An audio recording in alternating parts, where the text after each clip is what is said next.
you also, as I said in concluding, are really the face of Kenya. The face of Kenya. The Face of Kenya 2019 winner is Tallulahs.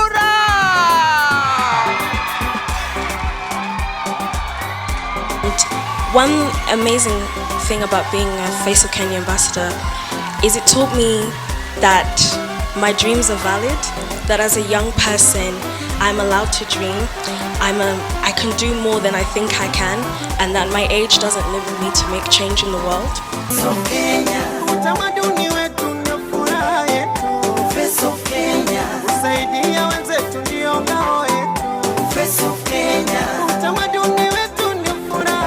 Hi, no, we need to do that again. Hello everyone. Hi, how are we all? Great, good, fine. We need to talk. Yeah, is everybody ready? But before I challenge you, let's just go back in time. I was here 2 years ago, 2019, and I was pledging for you guys to support me on my endeavors, support me as I fed back into my community and as I championed mental health. Since then, the money that was raised at Face of Kenya in 2019, we were able to put on a charity medical camp under Women Peace Network in Gatanga County in Kiruwara. And it was amazing. We had hundreds of elderly, like hundreds, receiving basic medicines, whether it was vitamins for their bones, whether it was blood pressure medication. We worked with the community. It was beautiful. My uncle, it was like we had a mini pharmacy in the church, and so my uncle's there speaking Kikuyu, and I'm just nodding like, yeah, this is for you. And since then, I went to Kenya. I went to the Homecoming Diaspora Convention, where I lobbied for young people to be in the rooms when we're talking about sustainability, because if we really are the future, we kind of need to start being ushered in the present.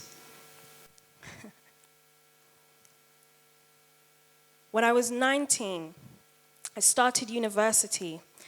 And for those of you who've been to university, whether you're a young person, whether you went, whatever age you went, it's a place that really stretches your mind. So I realized I needed to start having strategies to survive. Because around us, sometimes that environment can be so dark, and there's this like toxic work culture that sometimes comes with being in university. And I realized I had to find ways to survive. So the first thing I want you to know about me is when I talk about mental health, I'm not talking about it because it's the in trend. I'm not talking about it because it's now on the news. I'm talking about it because I had to live through it. I'm talking about it so that I can have compassion on those who are suffering. Because I sat in my university room at 19 and I said, Lord, when the hand of darkness is removed, this will not be in vain. That another child, another teen, another young person, I do not want them to go through this.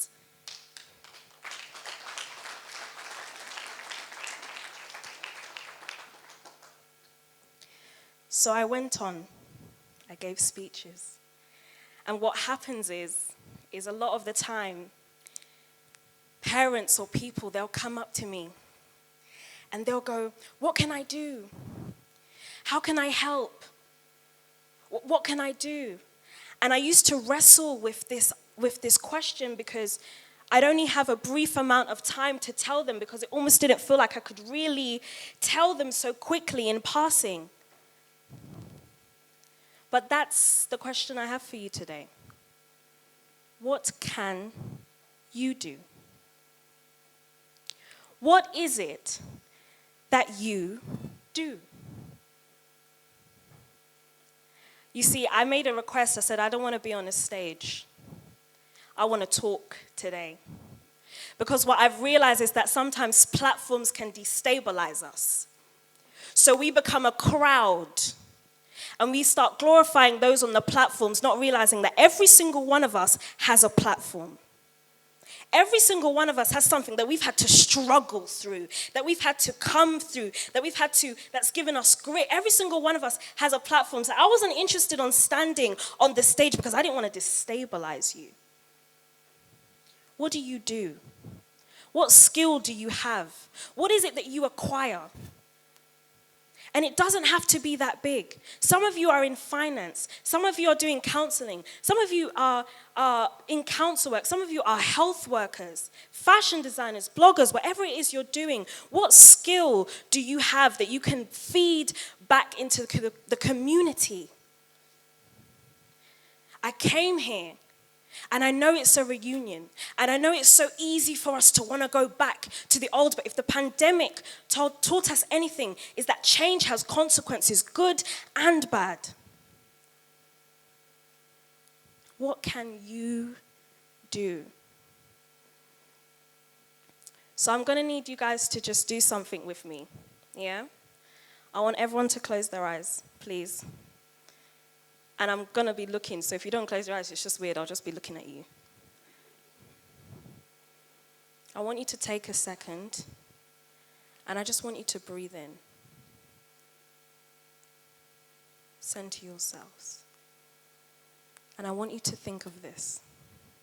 If you had everything, all the funding, all the resources, everything at your disposal, no troubles, what would you do?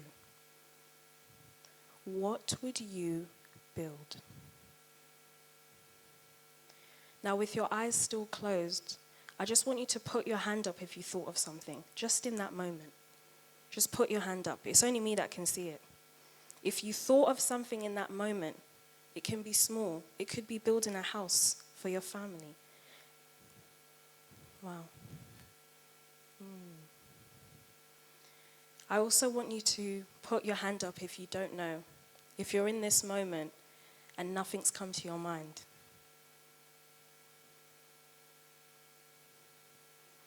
Okay. Everyone, open your eyes.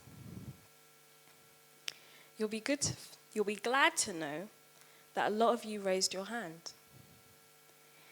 And now, unfortunately, I'm your accountability partner. Because it's time to work. I came here to encourage you. Because what happens is so often people say, what can I do and what's next? But actually, when we think about Face of Kenya, it's supposed to represent the many faces that are moving, the many faces that are changing our community to the point where when we look at a platform, it is the highlight of what is already happening in the community.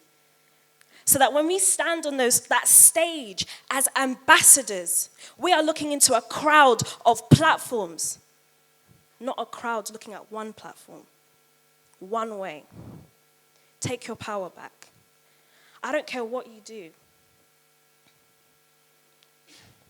And I know the diaspora trauma. I know that you were promised that this land was supposed to be a land of milk and honey, but nobody told you that you would have to press the milk.